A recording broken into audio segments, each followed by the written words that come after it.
Alright, let's do this. God, I hate this place. I can just... I mean, maybe it would help if you didn't have that giant mushroom on your head.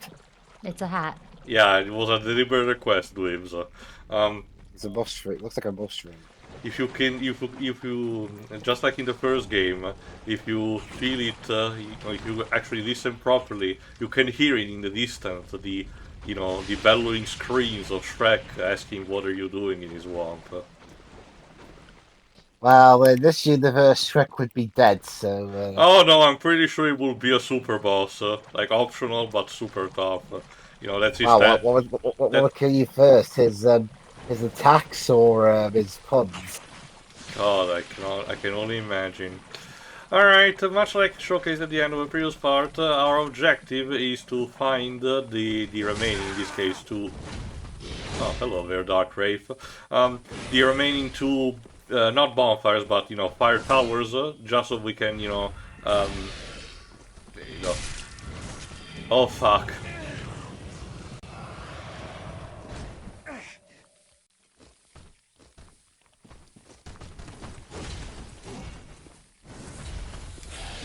Thankfully, the poison status in this game is actually a bit more merciful. It doesn't kill me instantly. It's for That reminds me, every time that happened in a Pokemon game, when I was in the overworld, every time a flash happened, or in the Game Boy Advance games, in this case, the screen blurred for a sec, it Yeah. always freaked me out. I mean, it's technically a reminder, but there could have been better ways to do it, yes.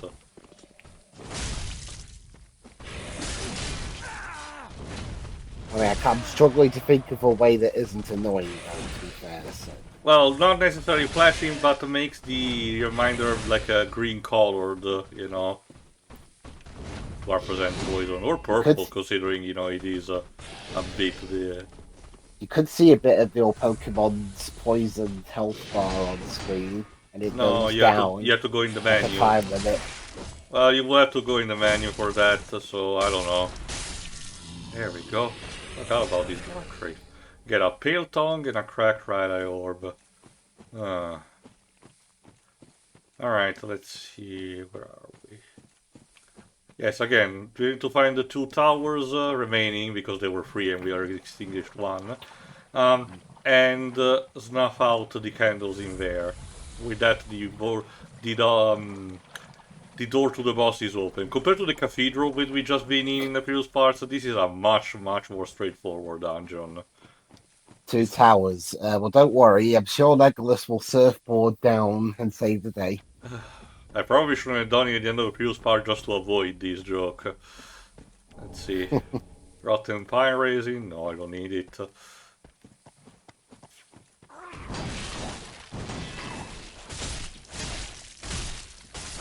There we go.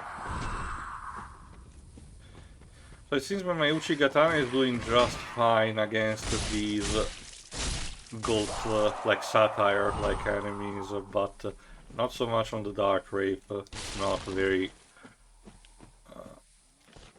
reassuring. There we go.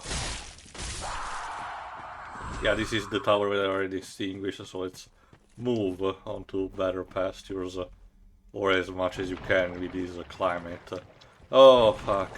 Yeah, that's again another thing. A lot of the places in the swamp tends to have a deeper terrain that slows your crawl to a walk. It's like, now it feels like I'm playing a modern Sony game. Holy shit. Get back to the bonfire because I have my ass too slow. I got a shot in the meantime. I do love how in this year, so the next time you're poisoned in real life, find the nearest bonfire. Okay, you have to remember, Dweebs, RPG logic, because in Final Fantasy 15, one of the food items that Ignis can prepare for you is, of course, a traditional pizza. And its effect is that it cures you for poison. So the next time you get poison, just eat a pizza, I guess. Okay. That's Oh, look who shows up again, the fucking Basilisk. Yeah, I was not really missing you.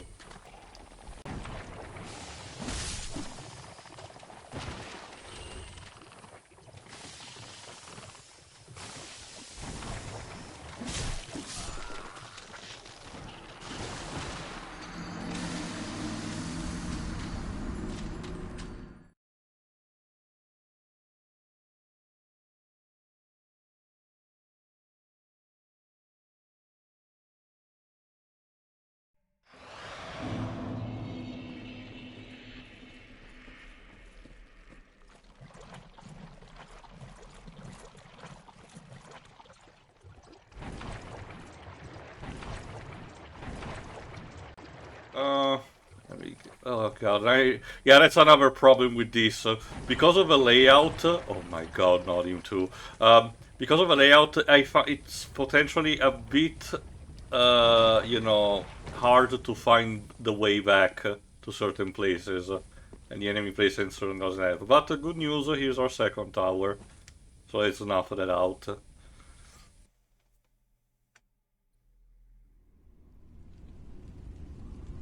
And then we'll find Saruman up on top. No, No, well, of course not, because he's burning alive on the thing.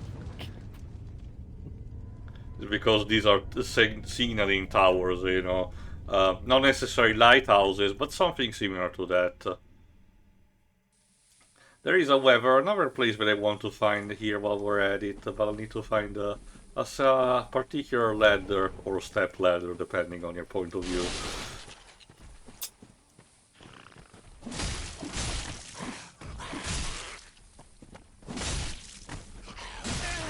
Oh, there you go. I think it should be around here somewhere.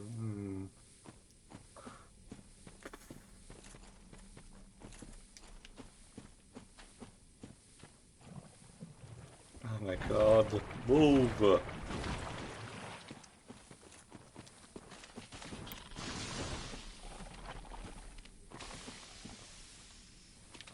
All right. So while Teo Rage is gone. tries to get pixels to move, or polygons, I should say. I saw Godzilla versus Gigan today on the day of recording. So this one taught you any particular PSA lessons? Don't rely on technology too much unless you use it to your advantage to fool the other enemy's technology. There you go. It's a bit. I think it got a little bit messy at that. It gets a bit lost, you know, towards the Yeah, finish line. yeah. We use our technology too much. So what do? We have a scene in which we use technology, a car, to fool the enemy. It's kind of like, you know, Superman 4, which spends, you know, all the time talking about, you know, the dangers of nuclear energy and everything, and then the villain is literally defeated by dumping him into a nuclear reactor. And which somehow makes all lights switch on. Ah, there's an already open chest here, a golden scroll, and another chest with an antiquated set. If you forgot, this is the set that the Princess of Ulasil was wearing in the first game. I wonder. I'll read the description another time. Alright, let's see. I could swear the ladder was here somewhere. Oh well. The ladder isn't it? Step ladder though. You need to stop your judgment something cultural Based on appropriation. narrow-minded cultural assumptions. Yeah. Oh great. I'm not sure how that dialogue went in Japanese, but Probably still something similar, but in a more, you know, tongue-in-cheek fashion, as in probably something about the districts. If I had to guess at the very least. Great, slugfest. I mean, if we ever get a new game in the series, yeah, it's a good job. It's a good job. Capcom's localizers are or on the ball when it comes to name changes, because I can only imagine what would happen if in the next game with Phoenix in it, they forget to change his name on the door, on the sign, because it says "Write Anything Agency" in the localized version, but in Japanese it's the was it Naruhodo, I Ryosuke? guess. Yes, No, Naruhodo, yeah. Naruhodo Ryuichi, that's his Japanese name. So Yeah, so yes, it's like the show where Funimation forgot to at least try to it's change the funny, song. babes. I'm pretty sure it was because I was watching, not so sub, not really, properly obtained, let's just say, copy of Toy Story 3 when it came out. But during the scene where they're driving in the car towards the kindergarten, the writing was actually suddenly in Cyrillic, and I don't mean the subtitles, the actual insignia of the kindergarten. Like, what the fuck? Despite the fact that the copy had the Italian dub. So, it's probably someone who got the Russian copy and slapped that to the Italian dub audio track. Yeah, that's one thing I've noticed. Like they do edits to the scenes for the international versions. Like I remember in Monsters Inc. when the sign says "Children Scared," but in international versions they just replace it with a picture of a screaming child.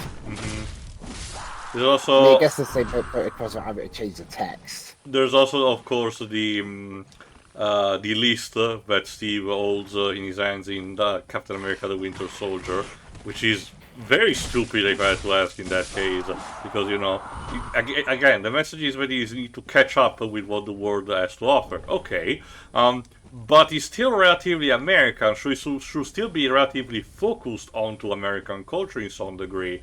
But instead, for example, in my country, it gets a list of Italian things to do. Like, it feels kind of out of nowhere as a result. I don't remember if it was like that in the UK version. It's been a while since we commented on the movie, but I do remember. I think I remember you mentioning something like that. Yeah, like Anyway, I know it. with the third one, with the third tower, properly lit, no, not unlit, we can actually open the door. Go on, Vivs. Yeah, I mean, because I mean the one in terms of changes to Pixar movies, the one that always sticks out to me was in the first Cars movie, Mm-hmm. where Lightning McQueen talks to his manager. Yeah. Where in the US it was some American racing personality, but in the UK it was Jeremy Clarkson, Of and course.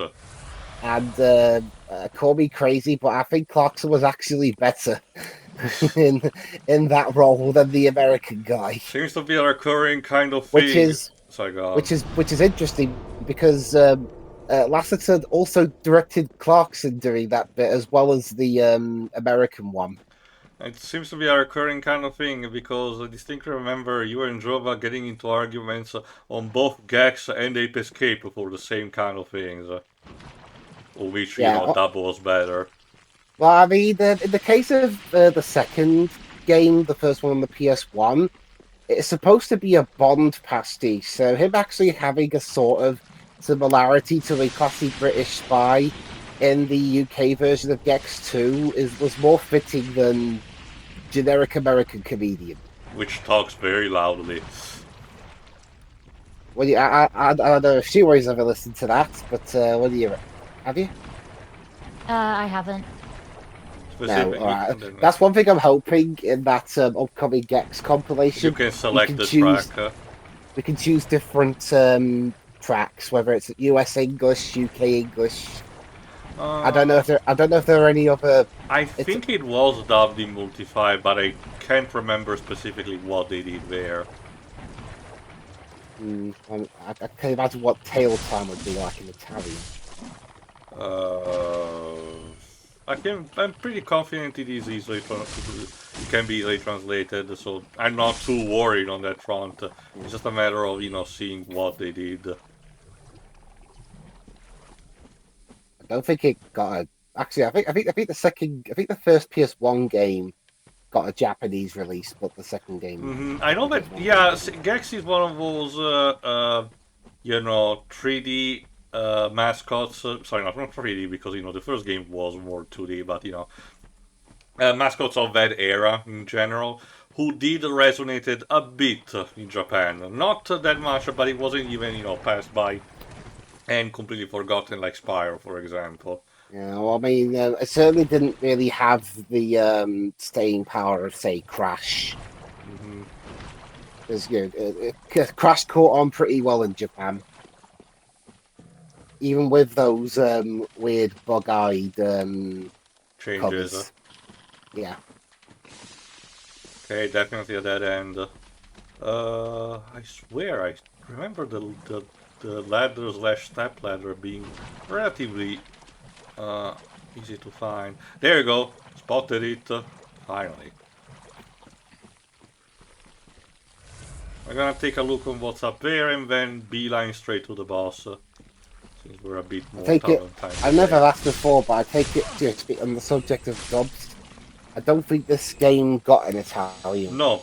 Again, we mentioned in the past, but it's a good time to remind as well. Again, because Bandai Namco does things not necessarily cheap, but still not on a complete package kind of level, these games tend to be translated, in text-wise in multi-5, fair and square. But when it comes to dubs, they usually retain just the English one, which, to be fair, it is the one that is made to begin with. The actual conception of the text is actually done in Japanese. In fact, there are some differences that are noted during the translation that is being done to English. But the dub is, firstly curated English because Hidetaka Miyazaki wants to give, a more authentic type of Western vibe. And I mean, European medieval Western vibe. So there is that. However, first of all, let me mention here, this giant wolf, don't worry, he's not gonna attack us, and he's not even dead, but it's another Covenant spot. If you want, we can actually pray to him and, become the Lord of Farror. Sorry, Shiri, but we don't have the option to pet him, unfortunately. Wow, rude. I know, right? 0 out of 10. But no, here's the thing. When it comes to instead the games that From Software handled for Sony, instead, mainly, Demon Souls, specifically the remake, because the first Demon Souls notoriously had a very small budget, and because of Shuei Yoshida, it wasn't almost not even, handled in the West, given a Western release. But the Demon Souls remake and Bloodborne, yes, they did got the full package because again, Sony wants to do the whole thing, in order to promote the game as much as possible in different countries. They did something similar, they did something like that even for something like Concord, just because they wanted to make sure to have everything covered on that matter, regardless of the quality of the product. Which is something that is commendable. Like, I remember what Pedro said, it's one of the few companies that actually bothers to give dubs and, or at the very least, even text to his native language instead of, relying on the Brazilian one. So, anyway, you might have noticed that this guy might look a bit familiar. It's a stony, or, yeah, I guess stony, version of, oh no, no, no, no, no, no, no, no, no, no, no, no, no, no, no, no, no, no. No, no, not the yeet, not the yeet. Oh! Never heard of that guy. Anyway, it's a stony version of the demon of the asylum from the first game. Like I said towards the beginning, this particular game loves to have a bit of nostalgia value towards the first game. Mostly towards the first game because it wants to be a close circle, close the franchise by recollecting things that have been. So you can argue it's a bit of member berries, but they do possess a bit of a purpose at the very least. Anyway, you may notice because of his health bar, it's not even labeled as a boss, it's just a wandering enemy. And unfortunately, one of that attack is to grab me and just yeet me out of the balcony. Very rude, I know. But let's give it a try, another try. I mean, there are meaner ways of doing that. Can sit on you. I actually can do that, that's one of the, remember that's Yeah, one of the exactly. Stripes, Can there you sit go. on you, or step on you, or burp in your face. Oh, technically, They're okay. rude to me. Not necessarily burping, but it releases stones from its mouth like a breath attack. So yes, there is something close to that. It's not that eating you is nice or anything, but worse. Still, could be worse. I mean, you're dead. I mean, you're dead anyway. So Thank you, Liz. Very reassuring. so it's not going to matter in the end. Again, it's that logic from Monty Python. I'm not dead. You'll be stone dead in a moment.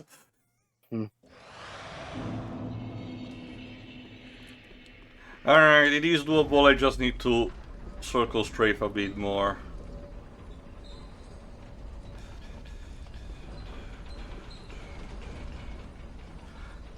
Also, I might as well not bother, leveling up too much the Uchigatana, because after dealing with the boss of his level, I can safely say that we might be able to enter in the possession of what will possibly be my dominant weapon for the entire game.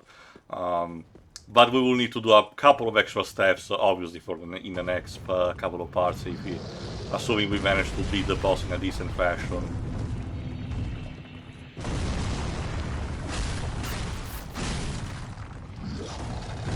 Yep.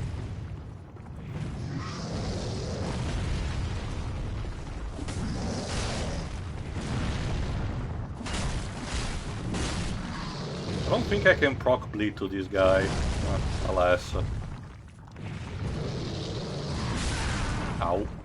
I was raising my shield, bullshit. You didn't raise it enough. Skill, yeah, I know, skill issue. Yeah, that's the thing. When it comes to whenever a review of a game mentions difficulty, those are the ones I always take with the biggest pinch of salt. Yeah. In the entire review, because how subjective it is.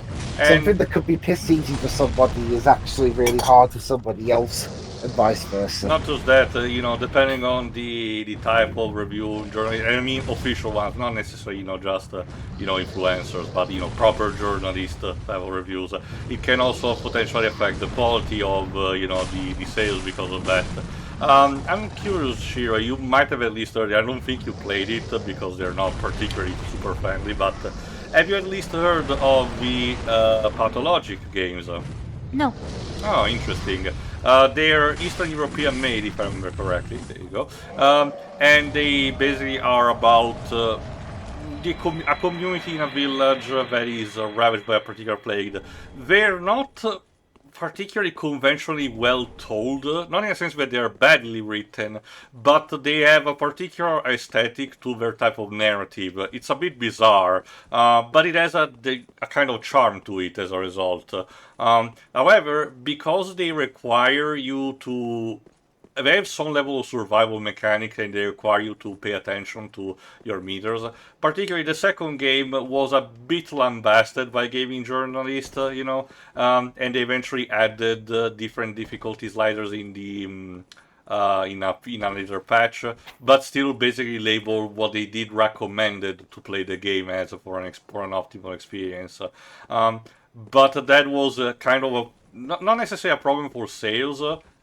Because people who were already fans of the game already bought it properly and spread the words, but it felt as if the journalist campaign was not able to make them attract too many newcomers. Still, the studio still produced, and if I recall correctly, they are making a new game, so there's not too much of a problem with that. It's just that compared to stuff even like Fear and Hunger, which, is ruthlessly difficult, like if you think that this game is difficult, Fear and Hunger is just a dick flatter, like 24/7, basically. But despite that, it does manage to have, its community. And the second game is a bit more merciful and has attracted a lot of people thanks to its managing to integrate properly more modern themes. Again, I don't know if you're familiar with those games either, Shirai. But the second Fear and Hunger, Which ones? Fear and Hunger, specifically also the Yes. second game, Termina, because it has one of its main character is wheelchair bound, and if you play your cards right, she becomes the best character in the entire game to play as. For example, but even in general, I argue even with the thematics that are explored, it's not too bad as an experience. It's just that, again, it's ruthlessly difficult as a result. The second game alleviates that, so it's actually more accessible, but I don't know, how much it would be for a more casual experience. And even for recording, streaming it, I don't think it's really recommendable because there is a lot of nudity, so it would require at least, a censoring patch for, streaming purposes. Which is present. People like CDog VA actually did add that. Alright, and on top of this tower there is nothing. Yeah, that's just a bit bizarre. Basically, the game has this bit of a detour on top of the walls that normally would reach the castle of Rofric, but it's right in the middle of the swamp, and yes, it gives you a lot of goodies. I got a bunch of embers, the soul of the wandering demon, which I can convert into more useful stuff, but it feels like it's out of nowhere, and I don't think it's supposed to be... Sorry, I don't think it was supposed to be... Oh, fuck. I don't think it was supposed to be a dungeon on its own that got retooled, but its placement just feels odd. But anyway, we're done with this section, so we can actually now go straight to the boss. Let me just go and grab my souls. Just let me...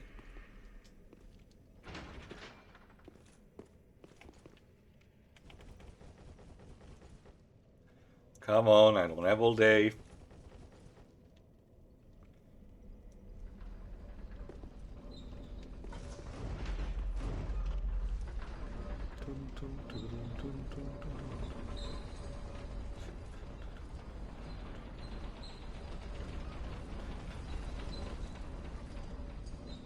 There they are.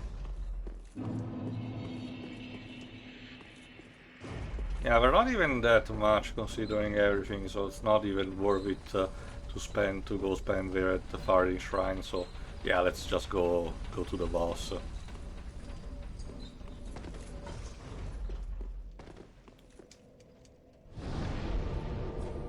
Let's already travel to the keep ruins. Oof.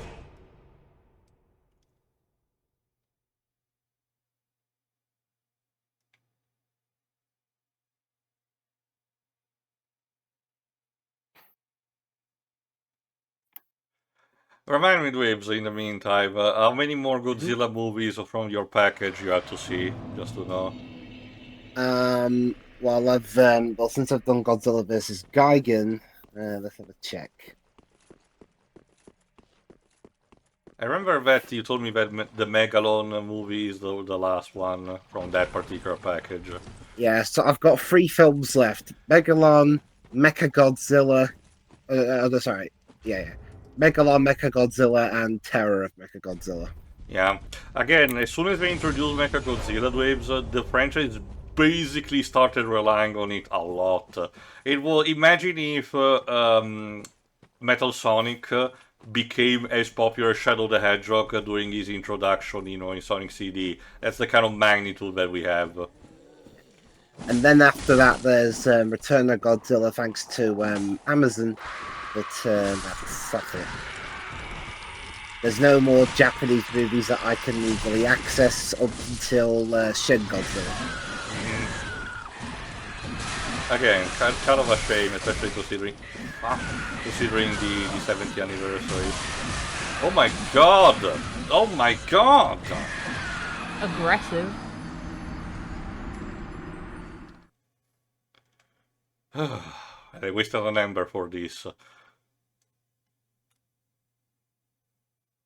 Alright, I guess I'll use it. It's a shame because they kept up Suitmation up until 2004 with Final Wars. So, but it would have been interesting to see how they did that kind of stuff in the 21st century. Yeah, but, well, remember, Waves, after Final Wars, they kind of just stopped, you know, Yeah, they stopped because it wasn't doing well at the box office, not just and that, they Waves, there was also the fact that the franchise had been going on for enough that they thought, yeah, this is a good closure, but they had the anime movies, you know, happening for a while, so there was also that, technically, for the 2010s. Okay, let's grab the sword quickly. Also this, shriving stone, okay.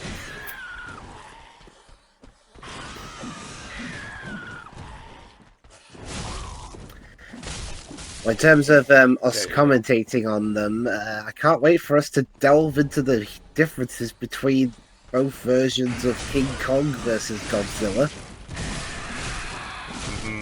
We either get one's a satire of Japanese television.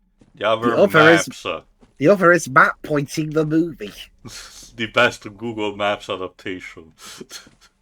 and it came out in 1963. That particular version.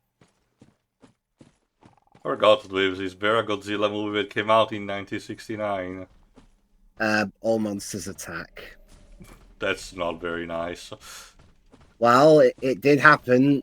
I didn't like it at all, but it did happen. If I recall correctly, there is another bonfire here, so we're gonna use this. I wonder if skip 1970. people were just really sore from that one, I guess. Also, a bit of turbulent times, so that's because of that waves. Mm.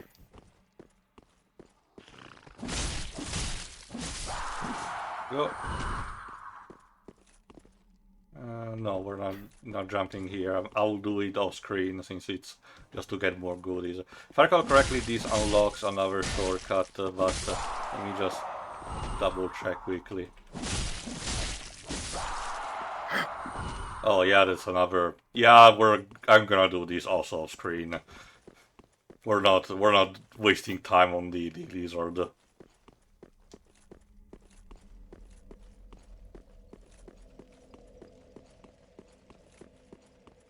Alright, if I recall correctly, up ahead there are two dark wraiths who are going to go up against some of the enemies there. So we're gonna spend our time popping an ember and waiting gently for them to actually killing each other. After that we should be able to collect oh fuck, this guy noticed me. Oh, I can still backstab him, so where is that? Go. Farming these guys actually allows me to get the Dark Wraith set, which is metal as fuck. But I don't think it's super worth it, so I'm gonna just wait until these guys kill each other properly. The joys of infighting.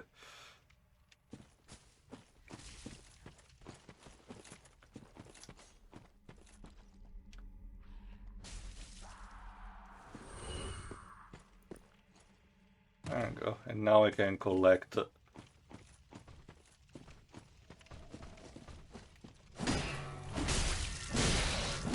There you go. Thanks for your contribution. Oh, these guys also drop embers, good to know.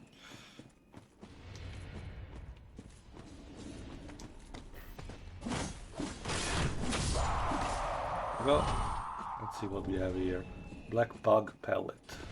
If I recall correctly, there are a couple of NPCs, phantoms around the area, but I need pop out ember for this. Yeah, I can see the shining symbol down there. Thanks to the yeah, there's one here. Blackhand Gotthard.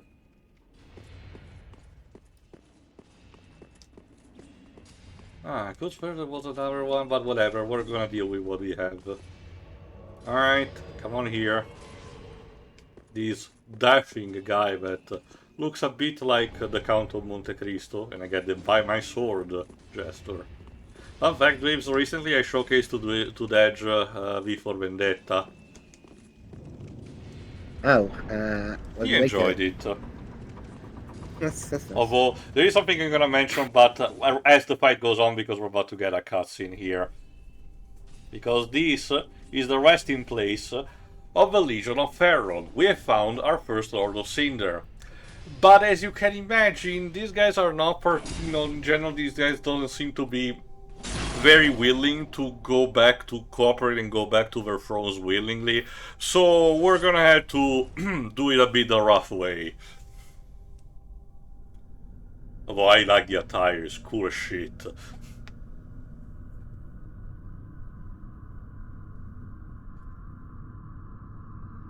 Their signature weapons are a two-hand blade that they manage to wield with one, and a small knife that's used for parrying using that particular stance.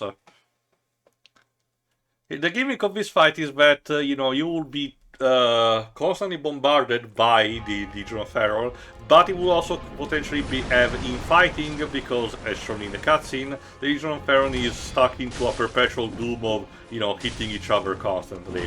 So there is that. Let's see if I can backstab it. Yes, there you go. So here's the thing with the fact that I always found hilarious in V for Vendetta. You know how the bad guy, the dictator, is played by John Hurt, the late John Hurt? Yeah. In appearance, honestly, it reminded me of that, I think it's an SNL comedian, Tony Kornheiser, I think. Basically a guy that was used mostly for memes to showcase, the emotional states, like, say, disappointed and stuff like that. So ever since I saw that movie the first time, I was like, oh, this guy looks like that, but no, later I was like, oh shit, that's John Hurt. Is it mainly from the scenes where he's yelling at the Yeah, because remember they do the 1984 big screen, guy that yells at his subordinates because dictatorship. Mostly that Mr. Creedy. Yes, if I recall correctly, it was kinda like that even in the original comic, but oh my god, but the appearance was different. They just had John Hurt, looking like that for the sake of it.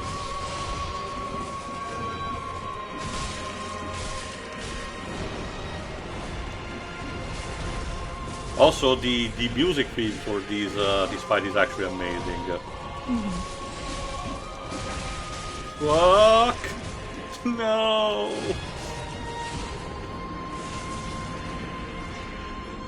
Alright, we're gonna give it one more try. Then we'll decide what to do. I'll prepare, again, if we don't succeed, I'll prepare the terrain for, even in the odds. We are in a good spot anyway.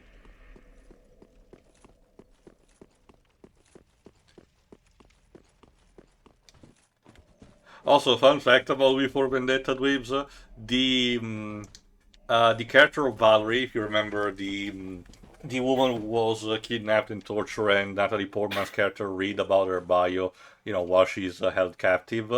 Her younger version is played by Imogen Poots, the protagonist of the movie we did last year, Black Christmas 2019. Yeah, from what I've looked into, Her career actually went better, so don't worry about that. Imogen Poots has had very little to no luck when it comes to roles that she's been in.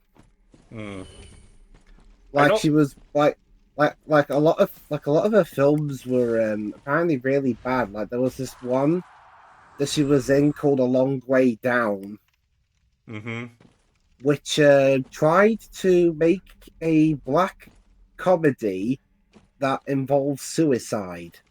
I haven't seen that, so I don't know what to tell you. It's based off a book. Now I'm sure it's possible to make a good comedy out of normally pretty dark subject matter, but for what I've heard of A Long Way Down, that didn't. Again, I don't know about that, Liz, so I'll There's trust also you. need for speed. I'll trust you for that. Yeah, well, we still need to see things for it, and I'm genuinely curious to see how that turned out. Honestly, considering I haven't heard that many people, lambast it, I'm pretty confident at worst it resides in the meh category, But considering again the premise is very easy because the games did not really had that much of a story to begin with, as far as I know, they can just rip off the Fast and Furious and be done with it. So there is that. Well, the director of that would go on to make Expendables. Oh. Actually, while you're at it, can you check me out of curiosity how much the Need for Speed movie costed and how much it made? Let's see. 66 million budget, 203.3 million. So yeah, that decent enough of a success too. So I'm surprised it did not cost that much, considering I can imagine there's a lot of CGI involved.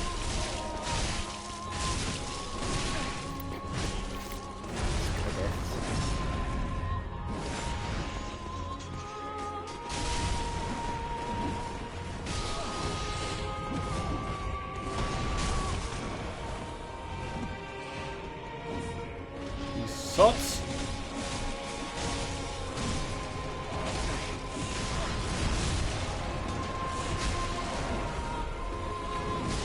There you go. Thanks for their team fighting. They're unable to capitalize on that. Ow.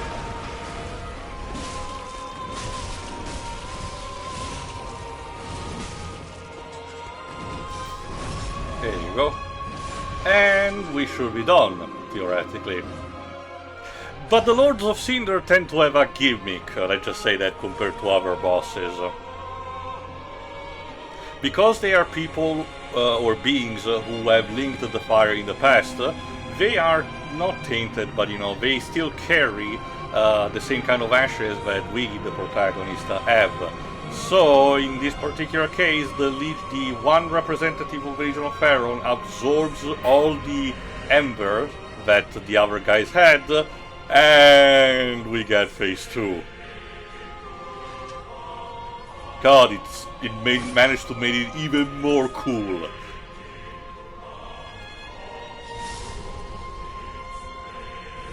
Yeah, you could use his hat as a weapon at this point. It's not that pointy, but sure, I guess. Now the gimmick is that there's only one guy that you have to deal with instead of multiples, but the trade-off is that all his attacks have flaming after effects. So, woof. I should still be able to backstab him, so let's see if he got hard. And there you go. As you can see, he doesn't even have too much health, but he still manages to hit with a truck, so it's a bit of a class cannon.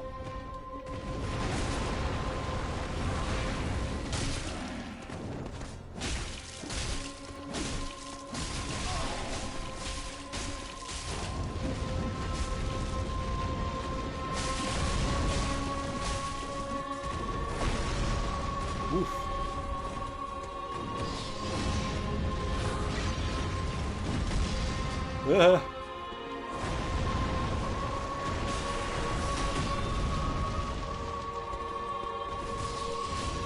My god, Gotthard is literally, carrying me throughout this entire fight. Holy shit.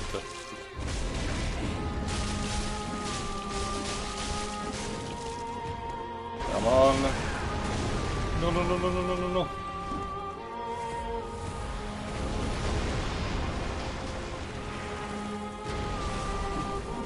There we go, second try. We get the cinders of a lord and the soul of the blood of a wolf. So let's give it a quick look before ending the part for our victory, shall we? Soul of the blood of a wolf, one of the twisted souls steeped in strength. The blood was spread among the Abyss Watchers, and their souls are one with the soul of a wolf blood master. If you forgot that wolf that we found, on top of the tower. And if I recall correctly, onto the key items we have the Cinders of a Lord. Cinder of a Lord left by the Abyss Watchers. If the Lords were not returned to their thrones themselves, let them return as Cinders. The Watchers of the Abyss swore upon their shared wolf's blood, which also served as their mandate as Lords. Alright, so there is that. we can also open the bonfire here, and up ahead there will be an entrance to the next dungeon. But in the next part, we're gonna track back a bit and actually deal with that boss that we didn't face in the undead village, the one that looked like the guy made from hillbillies. There is a specific reason to that, but that's what we'll find out in the next part. See you for that. Bye. See ya.